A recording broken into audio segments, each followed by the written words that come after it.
ಸ್ನೇಹಿತರೆ, ಲಾ ಪಾಯಿಂಟ್ಗೆ ಸ್ವಾಗತ. ನಾವು ಈ ಕಂಪನಿ ಪ್ರೈವೇಟ್ ಲಿಮಿಟೆಡ್ ಕಂಪನಿ ಹೇಗೆ ಮಾಡೋದು, ಅದರ ಅಡ್ವಾಂಟೇಜಸ್ ಏನು, ಡಿಸ್ಅಡ್ವಾಂಟೇಜಸ್ ಏನು ಅನ್ನೋದ್ರ ಬಗ್ಗೆ ನಾವು ನೋಡ್ತಾ ಇದ್ದೀವಿ.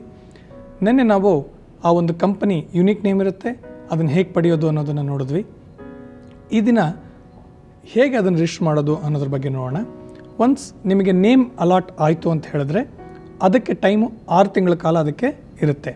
ಆ ನೇಮ್ ಅವೈಲಬಿಲಿಟಿ ಲೆಟರ್ ನಿಮಗೆ ಸ್ಯಾಂಕ್ಷನ್ ಆದಮೇಲಿಂದ ಅಥವಾ ಆ ಲೆಟರ್ ನಿಮಗೆ ತಲುಪಿದ ಮೇಲೆ ನೀವು ಮತ್ತು ಹಲವಾರು ಡಾಕ್ಯುಮೆಂಟ್ಸ್ನ ರೆಡಿ ಮಾಡಿಬಿಟ್ಟು ಮತ್ತು ರಿಜಿಸ್ಟರ್ ಆಫ್ ಕಂಪನೀಸ್ಗೆ ನೀವು ಕೊಡಬೇಕಾಗತ್ತೆ. ಈ ಒಂದು ದಾಖಲೆಗಳಲ್ಲಿ ಬಹಳ ಅತಿ ಮುಖ್ಯವಾದದ್ದು memorandum and articles of association ಅಂತ. ಈ ಮೆಮೊರಾಂಡಮ್ ಅನ್ನೋದು ಈ ಕಂಪನಿಯ ಆತ್ಮ ಇದ್ದಂಗೆ. ಈ ಮೆಮೊರಾಂಡಮಲ್ಲಿ ನಾವೇನು ಡಿಸ್ಕಸ್ ಮಾಡ್ತೀವಿ ಅಂತಂದರೆ, ಒಂದು ಕಂಪನಿ ಯಾವ ರೀತಿಯ ವ್ಯವಹಾರಗಳನ್ನು ಮಾಡುತ್ತೆ, ಅದು ಹೊರಗಡೆಯವರ ಜೊತೆ ಯಾವ ರೀತಿ ಅದು ಸಂಬಂಧಗಳನ್ನು ಇಟ್ಕೋಬೋದು ಅನ್ನೋದ್ರ ಬಗ್ಗೆ ನಾವು ಡೀಟೇಲಾಗಿ ಡಿಸ್ಕಸ್ ಮಾಡಿರ್ತೀವಿ.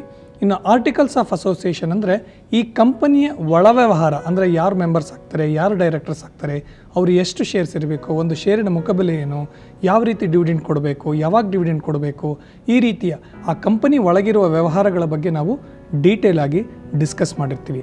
ನಾನು ಏನು ಹೇಳ್ತೀನಿ ಅಂದರೆ, ಈ ಒಂದು ಕಂಪನಿ ಅನ್ನೋದು ಆರ್ಟಿಫಿಷಿಯಲ್ ಜ್ಯೂರಿಡಿಸ್ಟಿಕ್ ಪರ್ಸನ್ ಅಂತ, ಅಂದರೆ ಕಾನೂನಾತ್ಮಕವಾಗಿ ನಾವು ಒಂದು ವ್ಯಕ್ತಿಯನ್ನು ನಾವು ಕ್ರಿಯೇಟ್ ಮಾಡ್ತಾ ಇದ್ದೀವಿ. ಆ ವ್ಯಕ್ತಿಗೆ ಕ್ಯಾರೆಕ್ಟರ್ ಹೇಗಿರಬೇಕು ಅನ್ನೋದು ಅಥವಾ ಆತ್ಮ ಹೇಗಿರಬೇಕು ಅನ್ನೋದೇ ಈ ಮೆಮೊರಾಂಡಮ್ ಆ್ಯಂಡ್ ಆರ್ಟಿಕಲ್ಸ್ ಅನ್ನೋದು. ಇದು ಈ ಕಂಪನಿನಲ್ಲಿ ಬಹು ಮುಖ್ಯವಾದ ಡಾಕ್ಯುಮೆಂಟ್ ಆಗಿರುತ್ತೆ.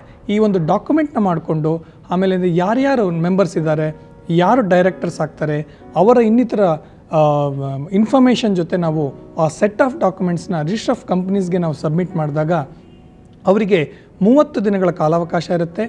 ಅದನ್ನು ನಂತರ ಅವರೆಲ್ಲ ಪರಿಶೀಲನೆ ಮಾಡಿ ಅದರೇನಾದರೂ ಬದಲಾವಣೆ ಮಾಡಬೇಕಾ, ಇನ್ನೇನಾದರೂ ಪೂರಕ ಮಾಹಿತಿಗಳು ಬೇಕಾ, ದಾಖಲೆಗಳು ಬೇಕಾ ಅಂತ ತಿಳಿಸ್ತಾರೆ.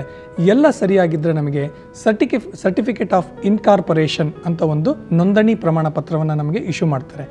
ಯಾವ ದಿನಾಂಕದಿಂದ ಈ ನೋಂದಣಿ ಪತ್ರ ಬರುತ್ತೋ ಆ ದಿನಾಂಕದಿಂದನೇ company will come into existence, ಅಂದರೆ ಕಂಪನಿ ಉಗಮವಾಯಿತು ಅಂತ ಅರ್ಥ.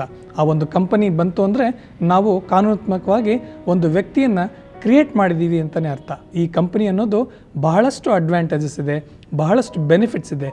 ಈ ಅಡ್ವಾಂಟೇಜಸ್ಸು ಬೆನಿಫಿಟ್ಸ್ ಏನು, ಯಾಕೆ ಎಲ್ಲರೂ ಪ್ರೈವೇಟ್ ಲಿಮಿಟೆಡ್ ಕಂಪನಿ ಮಾಡ್ತಾರೆ ಅನ್ನೋದ್ರ ಬಗ್ಗೆ ನಾಳೆ ಚರ್ಚೆ ಮಾಡೋಣ ಸ್ನೇಹಿತರೆ. ನಮಸ್ಕಾರ.